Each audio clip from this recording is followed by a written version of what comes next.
Good morning. Surprising as it may seem, we are having difficulty getting past a certain hump. Many of you have taken the words, "I am," upon your lips. You have posted them. You have underlined them. And yet, when the night comes and the pressure mounts, the inner battle is still on. We are not blaming you for that.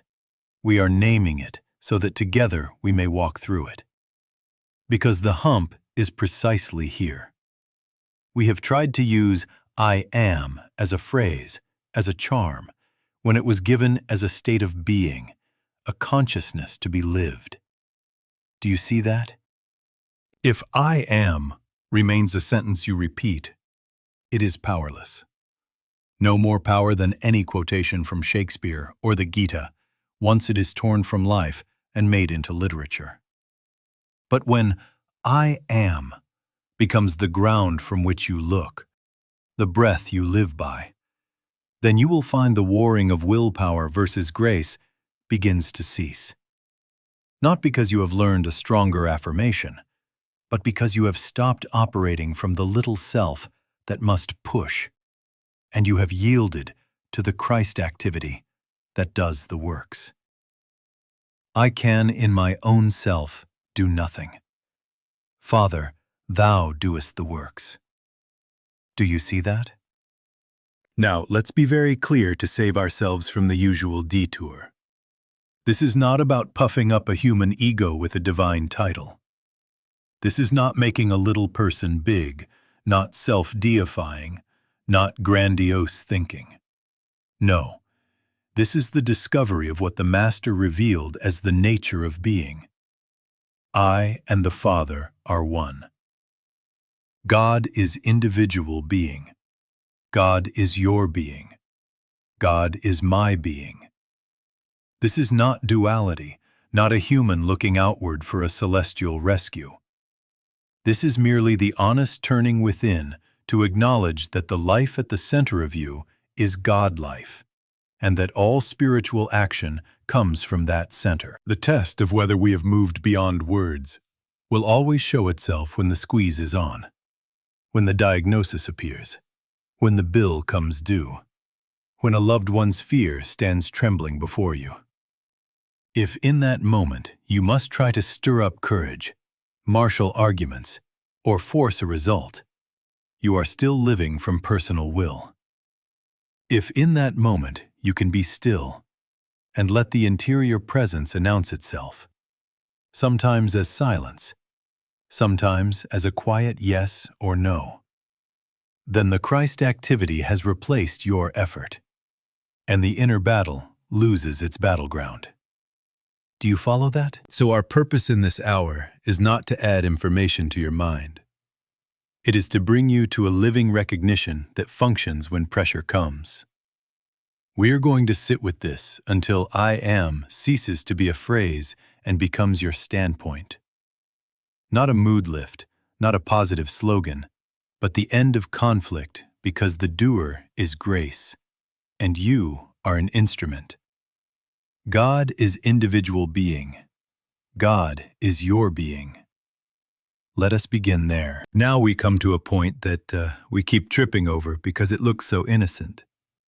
As long as truth remains in a book, as long as it is on your wall, as long as it is on your tongue as a fine sentence, it is literature, beautiful, inspiring, and still powerless in the hour of need. Do you see that? The scripture has not failed you. You have not yet lived it. Reading it is only a step leading to embodying it, realizing it, achieving the actual consciousness of it. The infinite way is not a message. It is an experience. Until it becomes experience, it remains ink on a page, and in the pinch you will clutch at it as a phrase and feel the same old tremor inside. You can memorize, "I and the Father are one," and still, when the bill comes due, find yourself calculating, bargaining with yourself, or phoning 5 friends for reassurance. You can recite, "Thy peace I give unto you," and still pace the floor at 2 in the morning because a symptom flared. Why? because the words have not sunk past mind into being. The consciousness has not shifted. You are still a person trying to use God instead of the realization that God is the life of you, the mind of you, the being of you. God is individual being. God is your being. God is my being. Now, unless that is felt within as the simple fact of your existence, the sentence, "I am," remains a framed quotation that cannot pay a bill, cannot quiet a heart, cannot guide a step. And frankly, I can't do it for you, nor can the writings or the recordings do it for you. They can only lead you to the place where you do it within yourself. I can point. I can tell you the door is not out there in events, but here within. And I can stand with you while you turn the knob. But the turning you must do. Do you follow that? The authority of Scripture becomes power only when it moves from statement to state. From "I am reading it" to "I am being it." Not talking, being. Not "I have the principle," but "I am the principle" embodied. Now, you will notice that this requires repetition. Real repetition. Not to convince God, not to hypnotize yourself, but to re-implant a single axiom until it is your natural standpoint.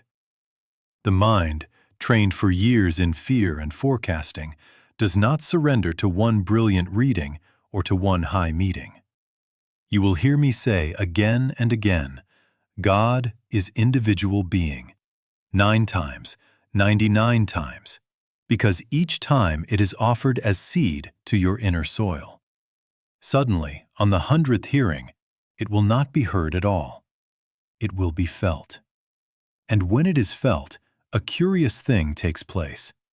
The next time a demand confronts you, instead of racing to a verse, you will find a quiet within that answers before words form. That quiet is the Word made flesh in you. So the question for us is not, do I believe Jesus said, "I am"? The question is, what is "I am" when it is functioning as my awareness? What is it when the phone rings with bad news and, before a thought rises, the center of you is still? What is it when you look at your bank book and the old calculation reflex does not start because you know the source is not numbers, but being? Do you see that? We are not decorating our lives with sacred sentences. We are consenting to live from the place those sentences point to. And when you do, literature becomes life, and Scripture ceases to be something you hold and becomes the life that holds you. Now we are ready to touch one of the most astonishing revelations ever entrusted to the human scene. And we must move slowly, not as poets chasing a fine phrase, but as those who would let a premise settle into flesh and bone. God is individual being. God is your being. God is my being. Do not hurry past that. Let it say itself within you until you feel what it means to have the life at the center of you be God life, the mind at the center of you be God mind, the substance of you be God substance. God is individual being. God is your being. God is my being. Do you see that? This is not duality. This is not a man or woman looking upward to a distant throne and shouting for assistance. This is not a person repeating a sacred name, hoping a power will travel across space and time to enter. No. This is the unadorned meaning of the Master's own word. The kingdom of God is within you. Within you, not outside. At hand, not afar. Present, not postponed. To turn within is not to split yourself into two, human here, God there. It is merely an honest recognition that the core of what I am is God, expressing as individual being. I and the Father are one. He did not recite that. He lived from it. When the Master said, I am, he was not presenting a formula. He was naming the consciousness of union, the fact of oneness speaking as a man. Do you follow that? And now watch what that does to identity. If God is individual being, then the self you have feared for, propped up, defended, is not a separated mind-body with a private will at all. The true identity is God appearing as you. All that the Father hath is mine, because the Father is my being. Nothing can happen to me except what happens to God, because there are not two, me and God. There is one being showing forth as this individual life. The fear of being cut off begins to lose its oxygen when you accept this within, because you cannot be cut off from yourself. And if God is your life, where is the distance to bridge? Who is there to plead? Who is there to persuade? Do not let imagination run to the old metaphysical cliché business. This is not dressing up the human with a divine label. It is not self-deification. It is self-discovery. It takes humility to admit, I can, in my own self, do nothing. And it takes equal humility to rest in, Father, thou doest the works, as the very law of your being. This is the end of reaching out and the beginning of resting in.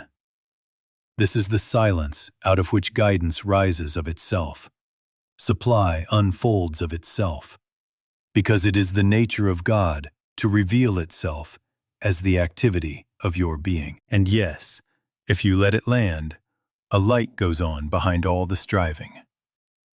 It is here that you begin to sense why the inner battle has been so fierce. You have been a person with a private will, trying to enlist God to help your will succeed. Two centers at war. But once I am is known as God being itself as you, the contest loses a contestant. One being, one will, one activity. Not my plan seeking divine approval, but divine life expressing as what I am, where I am, now. Let this be our standpoint as we go on. God is individual being. God is your being. God is my being. And from here, the noise of personal struggle will begin to thin, and the quiet of grace will begin to do the works. Do you see that? Now let us be honest with ourselves and gentle at the same time. There are hours, perhaps many in a week, when you are trying to be spiritual while the stomach knots, when you say a fine word while fear sits heavy, when you intend love and feel resentment prickling under the skin, when a compulsion whispers and you, argue with it like a hostage negotiator. Do you see that? This is the inner battle. It is not you against a devil out there, not spirit and matter as two giant wrestlers in the sky. It is the strain of a personal selfhood trying to conduct a spiritual life, of a little self with plans and timetables and anxieties attempting to hire God as an assistant. Two commanders in one small tent. The root is always the same. The belief that you are a human being with a will, a mind, a life of your own, separate and apart from God. The moment that is accepted, immediately you have two powers, your power and God's power. And from that instant, the argument begins. You pray while you plan. You declare truth while you calculate. You say peace while scanning for danger. Now do you see why the I am you repeat doesn't stop the war? Because it hasn't displaced the personal commander. The same general is still issuing orders, only now with religious vocabulary. Do you follow that? Watch how it shows up in the dailies. The bill arrives and the thought pops, can I afford this? What can I cut? And under that, the murmur, "Father, please make a way for my plan." Which plan? The plan already drawn by a separate self who assumes supply is outside and must be fetched. Or you stand at the edge of a choice and the pulse quickens. What will they think? Will I be approved? Do you see that? There is the self whose life depends on the weather of other people's minds, begging God to change the clouds. A symptom flares, and instantly, what if this gets worse? A whole private medical cinema starts up, and over it you lay, "I am," like a thin scarf. In service, a friend calls and you feel, "Can I help them? Do I know enough?" The personal practitioner checking his toolbox while hoping God will bless the effort. The war is the tug-of-war between that personal selfhood and the dawning recognition of Christ as the only activity. This is not God pitted against some rival power. There is no rival power. This is the unease of clinging to a phantom identity while glimpsing your real being. God is individual being. God is your being. God is my being. The Master announced the end of the debate in one clear law. I can in my own self do nothing. Father, thou doest the works. The battle persists while that remains a sentence. The peace begins when it becomes the state of you. Not resignation, not passivity, instrumentality. I am a willing instrument. I'm willing to be still and let you be God. Do you see that? So the diagnosis is simple, though not always easy to swallow. As long as you are the doer, trying to get God to cooperate, you will have conflict. Words will tire you because they are shouted over the noise of a private mind. But the moment, even for a breath, you let the personal commander step aside and you admit, Christ is the activity of my being now, a strange quiet enters. The money question softens because supply is no longer in numbers, but in being. The approval question dissolves because life is no longer on loan from opinions. The health fear loosens because there is no separate life to lose. The service anxiety fades because help is no longer something you perform, but grace flowing through. God is individual being. Let that be the diagnosis and the first medicine. And then, as we go on, we will see how to rest in that so thoroughly that the war has no soldier left to report for duty. Do you see that? Now let us get very plain about method. Because unless this is clear, you will go right back to wrestling shadows on the wall. The reason we are automatically removed from competition with material methods, medicine, finance, psychology, is that we are not trying to fix bodies, bank accounts, or people as if they were things. Do you see that? The moment you attempt to treat a sick body, you have set up a contest with every remedy and regimen in the world. The moment you try to pad a bank book, you are in competition with economies and markets. The moment you try to improve a person, you must out-argue their habits, their history, their will. That is a weary business, and it is unnecessary because it mistakes the scene of action. Consider a child bringing you a paper that reads, 2 times 2 equals 5. Where do you correct it? You do not argue with the ink. You do not scold the numerals or wrestle the paper. You meet the error where it lives, in thought, by resting in the principle that 2 times 2 is 4. One instant of quiet recognition and the error has no standing.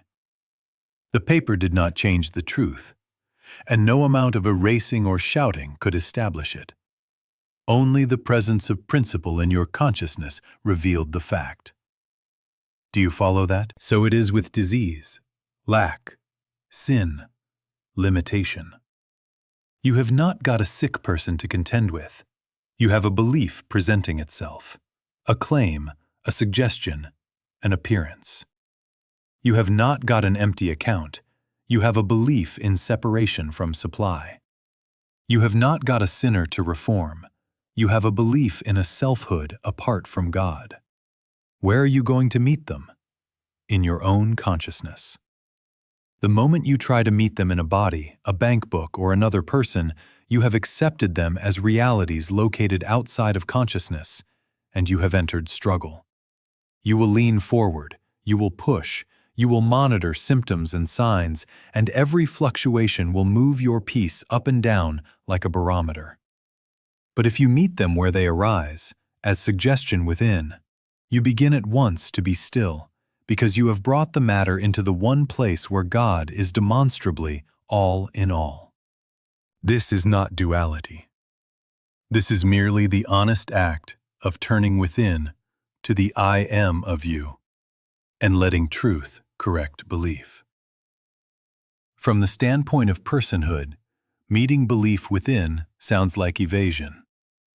From the standpoint of God as your being, it is sanity. Only from I am, God is individual being, God is my being, do you have a stable place to stand. Otherwise, you are a frightened person arguing with appearances, and appearances will argue back. But from the interior recognition, I can of my own self do nothing. Father, thou doest the works. Thy grace is the law of this being, of this scene. The temperature drops. The case is no longer a case. It is a claim about God that cannot be. And there, without words if possible, you rest until peace steals in of itself. Then, if an outer step is called for, it will be given as a simple yes or no without anxiety. And if no step is given, you do not manufacture one to prove you are doing something. You have already done the only thing that matters. You have refused to grant reality to the appearance and have met belief where belief lives. In that recognition, you are free from competition with any method, because you are not in the fixing business at all. You are witnessing the activity of the Christ correcting belief in you, and as within, so without. Do you see that? Now let us take the first simple step, and we will keep it so plain that a child could do it. When the appearance rises, before you reach for a book, before you draft a plan, turn within and, quietly, not moving a lip if you can help it, realize and declare inside yourself, God is my being. God is my life. God is my mind. Not loudly, not as if to persuade the sky or frighten a symptom, but as one who comes home and sits down in his own chair. Do you see that? This is not an attempt to reach God. It is the recognition that God is the I of you already. You are not performing a metaphysical show. You are surrendering to what is. So let the tone be reverent and unforced. You are not trying to build a power. You are yielding to the only power. And in that same stillness add, if you like, this. God is the law of my being. Not laws of matter, not laws of heredity, not laws of climate, not laws of medical belief, not laws of economics, not laws of age, not laws of chance. God is the only law, because God is the only being. Let that wash through and cancel the tacit loyalties that have ruled your nerves. Do you follow that? Now, about this little word, I.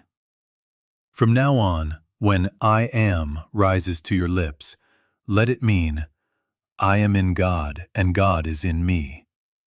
Better still, I is God appearing as this individual being.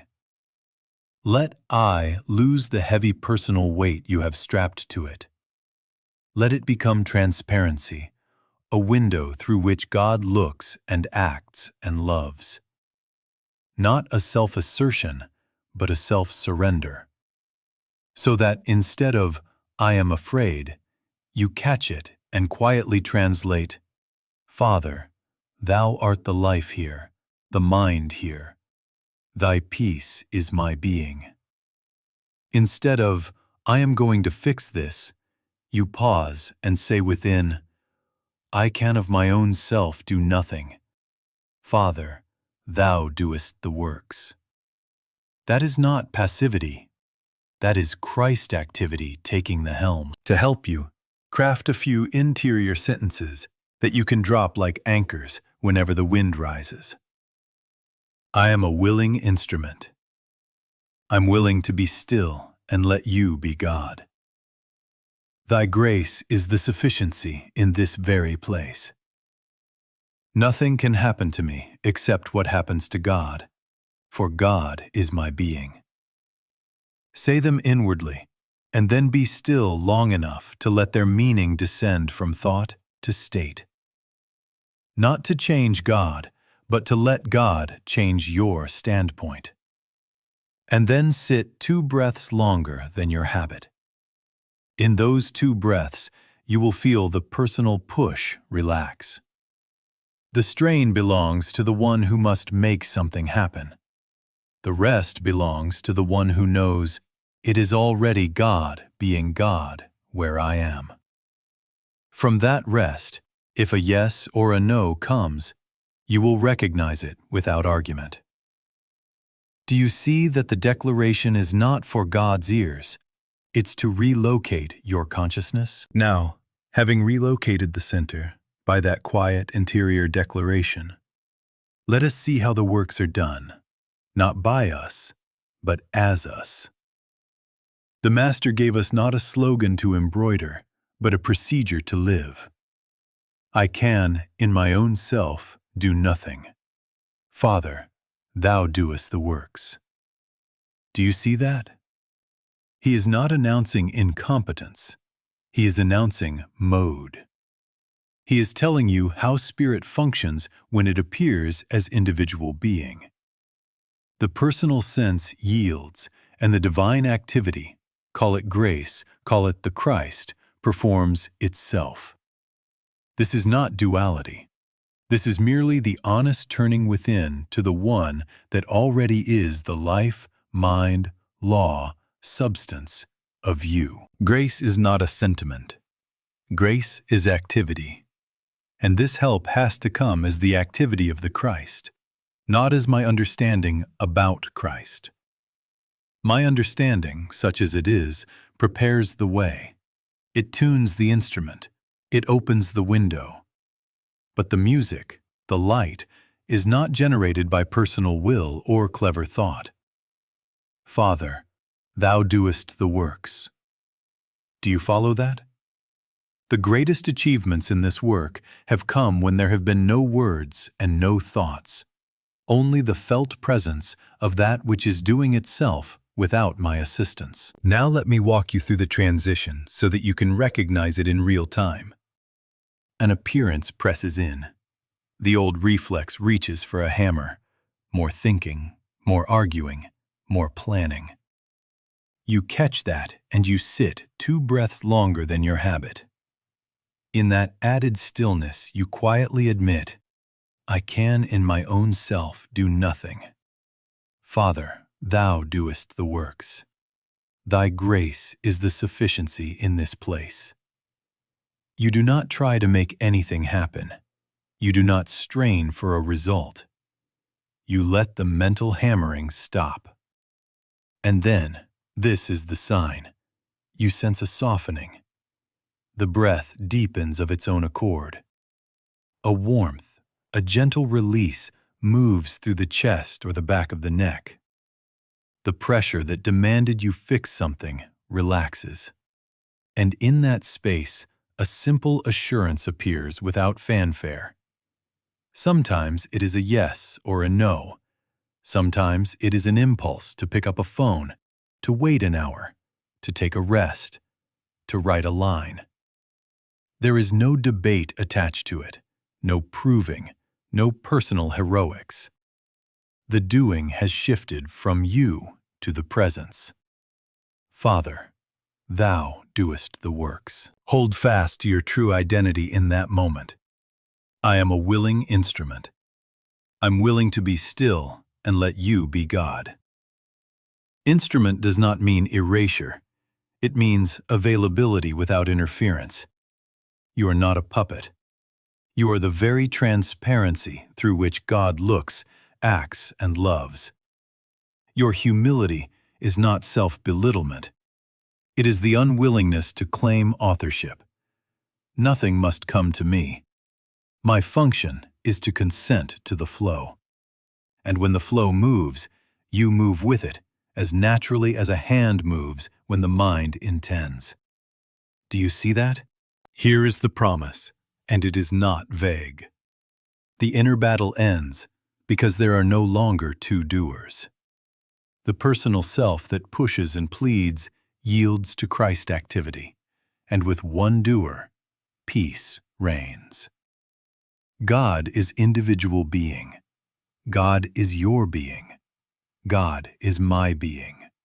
Therefore, nothing can happen to me except what happens to God, and God is forever being God. When grace acts, the evidence follows, sometimes swiftly, sometimes quietly over days. But the strain is gone at once. You will notice it. The mind is not scanning symptoms. The heart is not bargaining with time. The body is not braced for impact. You are seated in your own center, and the work is being worked. One touch of the Christ is enough to raise the dead. Surely it is enough to raise a mood, to clear a path, to meet a need. Let the Father do the works, and watch how life becomes simple, how decisions become clean, how help arrives without your sweat. Not because you have mastered a technique, but because you have ceased to be two and have allowed being to be itself where you are. Do you see that? Now let us make this so plain that you can carry it into the next phone call, the next email, the next doorway. When a decision appears, do not begin with weighing and measuring, with charts and forecasts, with what will they think and can I afford it? That is the personal commander rolling out maps for war. Begin here. Turn within to your own interior being and say quietly, Father, is this for us right now? And then wait. Do you see that? Not for a drama, not for a sign in the sky, but for the inner yes or no, or the simple absence of pressure that tells you to rest. Why does waiting end the inner warfare? Because the personal mind feeds on immediacy, on the tyranny of decide now or else. Waiting cuts its supply line. Waiting is not idleness. It is obedience to the one law of your being. I can in my own self do nothing. Father, thou doest the works. In the pause, anxious reasoning loses authority, and receptivity opens. Often, the greatest achievements in this work have come when there have been no words and no thoughts. Only the felt recognition that Christ is the activity, that grace is the doer. Do you follow that? How does guidance arrive? Sometimes as a clear yes that carries peace with it. Sometimes as a clean no that removes strain at once. Sometimes the desire itself dissolves, as if a color drains out of a picture and you no longer care to take the step. Sometimes a direction forms without language, a quiet knowing to phone this one, to wait a day, to walk outside, to read a line. None of it comes with pleading. It comes with calm, because it rises from the one that is already your life. Now apply it where you live. A purchase tempts you, a house, a device, a course. Before you hunt for rationalizations, go within. Father, is this for us now? Wait. If the thought cools and the shine fades, let it go. The timing is not grace's timing. If peace remains and a simple impulse follows, perhaps an unexpected price, a call, a provision, move, and move without second-guessing. Do you see that? A relationship moment flares. Send the message now, confront now, or be silent. Turn within. Ask and wait until the heat drains. Words given in peace heal. Words pushed by fear inflame.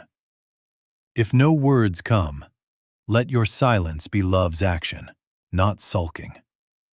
Christ activity can work without your speech. A work move presents itself. New position, launch, resignation. The spreadsheet shouts, the opinions swarm. Turn from the swarm. Is this for us now? If the answer is not yet, you have been spared struggle. Watch how an opening you did not plan appears when grace has ripened the field. If the answer is yes, you will find doors easing, help arriving, and your step firm without bravado. A health step arises. Rest. See a practitioner. Take a treatment. We are not in competition with any method. We are refusing to be driven by fear. Ask, is this for us now? And wait. If peace points you to a doctor, go in peace, not in panic. You will meet God there because God is your being. If peace gives you rest and quiet, rest without guilt.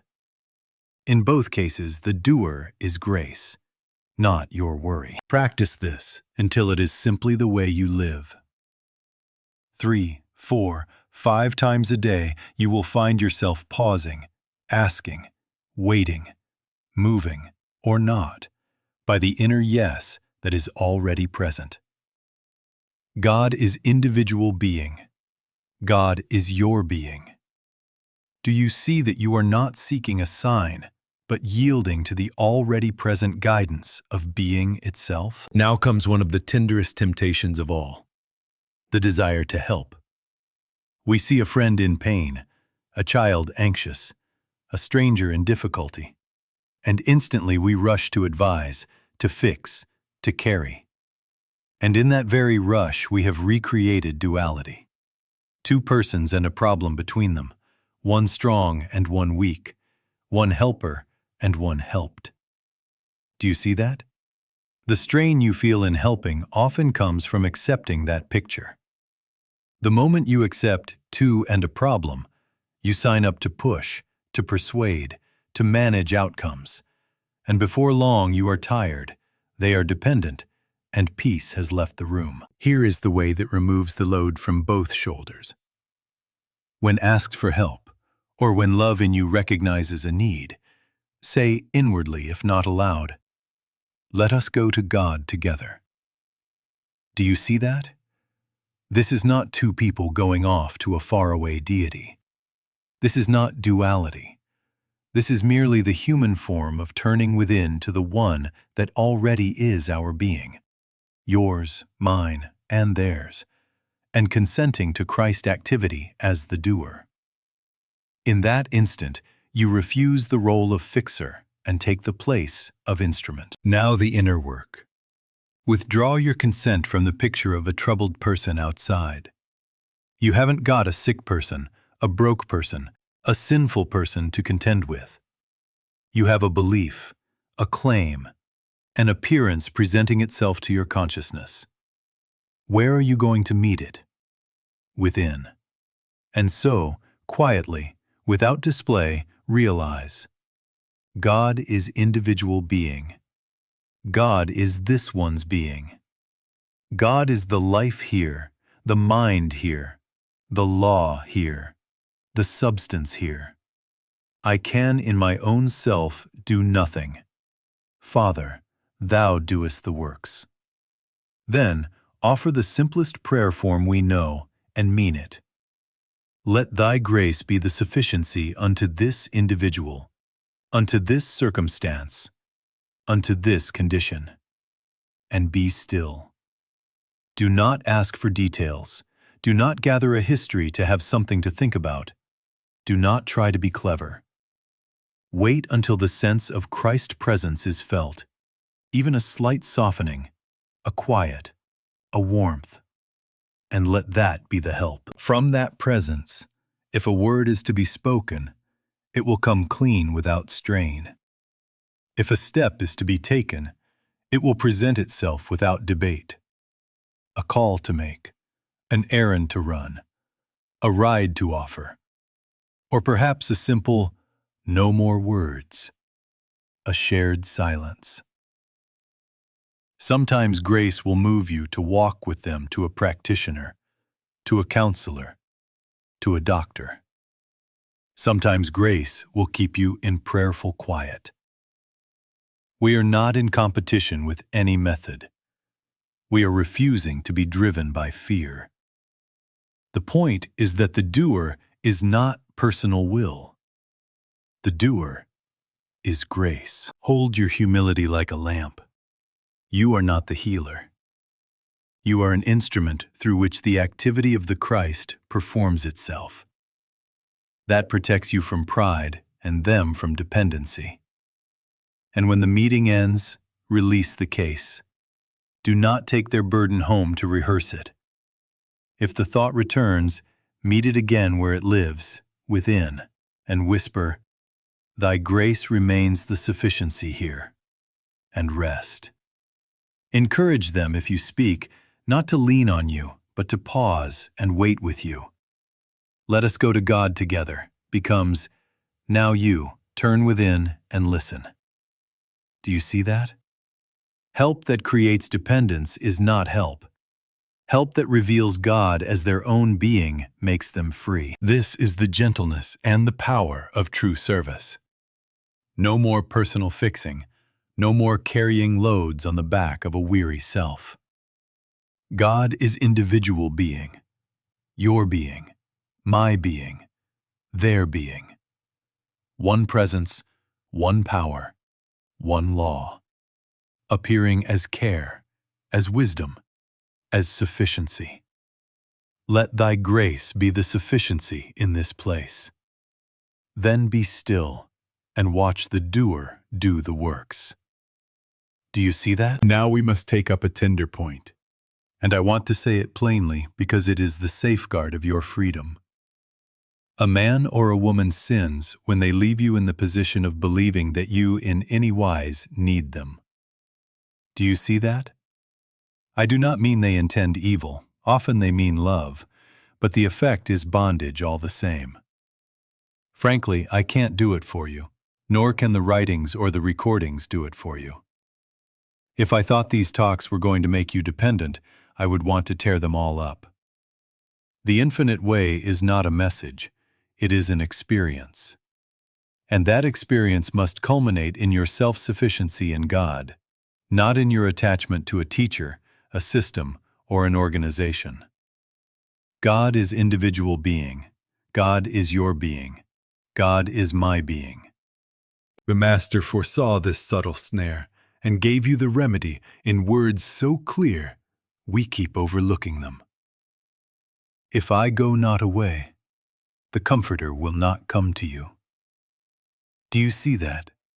As long as you look to a person, even a good, holy, loving person, you are postponing reliance on the interior Christ, the actual presence that is the life of you. I must go away. The book must close.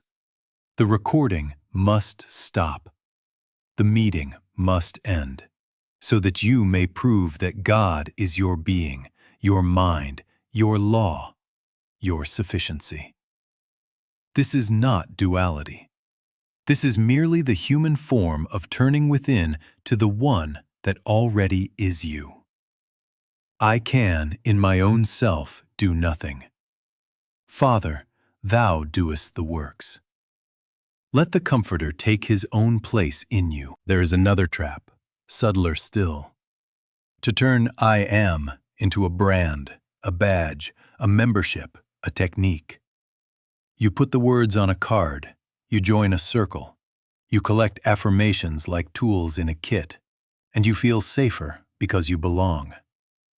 Do you see that you have rebuilt the very separation the words were meant to dissolve? No more shall you worship in this holy mountain, nor yet in that temple, but in spirit and in truth. Respect the writings, yes. Value the meetings, yes. Be grateful for churches, practitioners, methods that have served as ladders, but refuse to be owned by them. Let them point and then walk on. Your sanctuary is within. The place whereon you stand is holy ground because God is there as your being. So what does integrity look like in practice? When the impulse arises to run to a person first, pause and turn within. Father, be the teacher in me now. Let thy grace be the sufficiency unto this moment. Then wait. If grace moves you to a meeting, go as a free one, not as a beggar. If grace sends you to a practitioner or to a doctor, go in peace, not in fear. You will meet God there because God is your being. If grace keeps you in silence, stay without guilt. In every case, the doer is the Christ, not your dependence or your defiance. Do you follow that? And understand this. Independence is not isolation. It is communion. It is the end of bondage so that love may be pure. When your sufficiency is within, companionship becomes sharing, not siphoning. Service becomes overflow, not sacrifice. Giving becomes joy, not leverage. You can bless a church without being bound by it. You can honor a teacher without kneeling to them. You can walk among many paths and owe allegiance only to the Christ within. Then I am has been proved. It has made you inwardly self-sufficient in God. From here it will become simple, even childlike, to rest in short silences until I am turns from statement into state, and life proceeds from within outward, without fear and without chains. Do you see that? Now let us make the crossing of this hump so simple and so doable that no one here can say, I did not know what to do next. Several times a day, 3 to 5 minutes at a time, do nothing but go within. Not to ask, not to plan, not to rehearse clever thoughts. Do you see that? We are not going in to manufacture results. We are going in to recognize the one that is already our being and to let grace be the doer. Begin in the simplest way. Sit quietly. If possible, close the eyes and let the body be unimportant. Then, without strain, acknowledge the axiom that opens the door. God is individual being. God is my being. God is the life here, the mind here, the law here. Say it inwardly, no speeches, no display, and then let it go. This is not a mantra to pound. It is a key that unlocks a room. Having opened, enter. Be still. Now make the non-striving vow that protects you from lapsing back into personal will. Nothing must come to me. I need seek nothing, desire nothing, acquire nothing. My function is to let the flow pour through. I can in my own self do nothing. Father, thou doest the works. Then drop even those words. Sit 2 breaths longer than your habit. Let the inner clamor settle by itself. If thoughts parade across the screen, do not chase them. Do not swat them. Smile at them as you would at children playing in a yard, and allow them to pass. Return, if you must, to the simple recognition: God is my being, and then release it again. Do you see that we use words only to find the silence, not to fill it? In time, and it will be sooner than you think, you will notice changes that come as naturally as a tide coming in. Reactivity diminishes. The pause finds you before you remember to find it. Fear loses authority. It raises its voice, and you recognize that belongs to a self I no longer am. Guidance becomes the native atmosphere. Yes and no appear without argument, and your step follows without drama. A conscious transition takes place in you. I am stops being a sentence you say and becomes the state from which you live. This is not duality. This is merely the honest turning within to let God, as your very being, be the doer and the activity and the law of every moment. Hold to the little discipline. Upon waking, at mid-morning, at noon, mid-afternoon, and before sleep, slip into 3 to 5 minutes of interior stillness. Not to get something, not to impress God, but to abide as what is. If nothing seems to happen, nothing needs to happen. You are cultivating atmosphere. If warmth comes, fine. If only quiet comes, fine. Thy grace is the sufficiency in this place. And then rise and live the day as one available, not ambitious, letting the flow pour through when it moves, resting when it does not. Be reassured and be realistic. Repetition is necessary. Old battle flags may be waved by habit, by memory, by the world's anxiety. Let each waving be your cue to return within at once. Stop mid-sentence if you must, and in one breath re-acknowledge, God is my being, and fall back into quiet. Each return is victory. Each silence a stitch that secures your new garment of consciousness.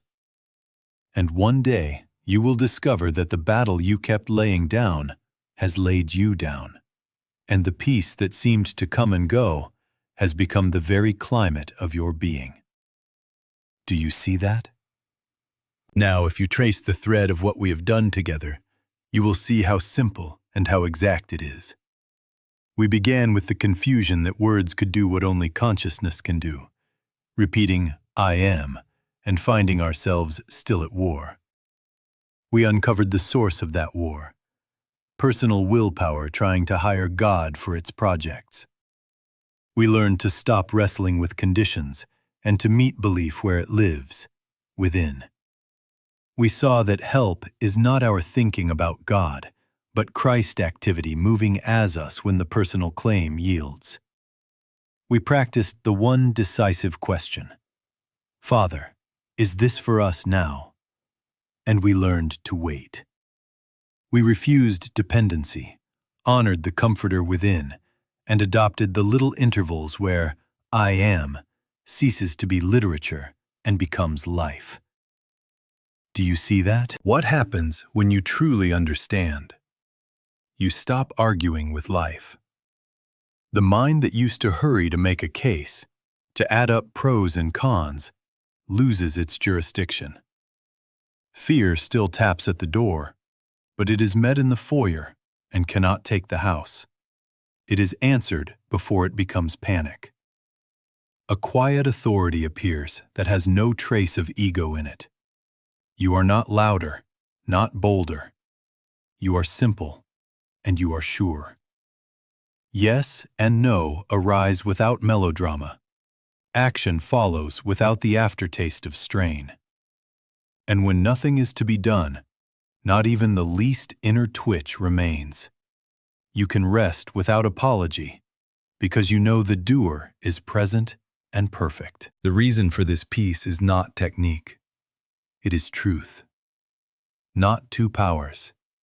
Not a God over there and you over here. God is individual being. God is your being. God is my being. Therefore, nothing can happen to me except what happens to God. Nothing can be demanded of me except what is native to God. No law can bind me except the law of God, which is the law of my own being. I and the Father are one is not piety. It is physics for the soul. This is not duality. This is merely the honest recognition that the I, which lives, moves, and has being, is God appearing as this individual identity. So the next temptation is not a threat. It is your bell. The moment the battle flag rises, go in at once. Meet the claim as belief, not as a reality to fix. Whisper within, I can in my own self do nothing. Father, thou doest the works. Thy grace is the sufficiency in this very place. Ask, is this for us now? And wait. If a step comes, take it free of fear. If silence remains, rest free of guilt. In either case, you have refused the old enlistment in personal warfare and have let the Christ be the activity. Now hear me, and hear me lovingly. I can't do it for you, nor can the writings do it for you. I am a willing instrument to point, but the Comforter must take his own place in you. Close the book, turn within, and let him prove what words cannot. Sit 2 breaths longer than your habit. Consent without bargaining. I'm willing to be still and let you be God. Then rise and live as one being, God being God where you are. Do you see that the battle ends because there is only one to do, to be, to love? Go now in that quiet and let the one live your day.